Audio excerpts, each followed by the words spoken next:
Assalamualaikum bang. Halo Rasulullah. Bang, nasi ayam kunyit bang. Ada ke bang? Ada. Boleh bang, saya nak satu yang panas-panas ni nak goreng bang. Nak goreng ya. Oh, panas-panas bang.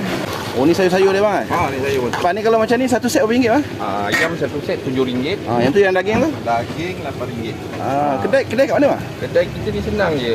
Cari medan selera Teluk Mas. Medan selera Teluk Mas betul-betul depan ni kan? Betul. Oh, dah masuk sayur bang panas-panas bang. Dah siap? Dah. Okey. Bang nak tanya bang, buka setiap hari bang? Kita berniaga daripada hari Isnin hingga Jumaat. Okey. Daripada pukul 10 hingga pukul 4 petang.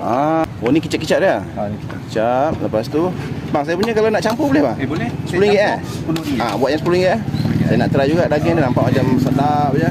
Campur padu. Ni semua panas-panas bang kat sini? Panas. Oh, banyak lauk dia bang. Alhamdulillah. Macam ni 2 orang makan pun boleh ni Alright. Lepas tu ada sambal dia bang? Ada sambal, kita bagi sambal sekali. Okey bang, ni set campur abang dah siap. Dah siap bang RM10 saja. Macam ni RM10 bang? RM10 je. Banyak bang. Okey bang, saya makan dulu. Masya-Allah sedapnya bang. Okey.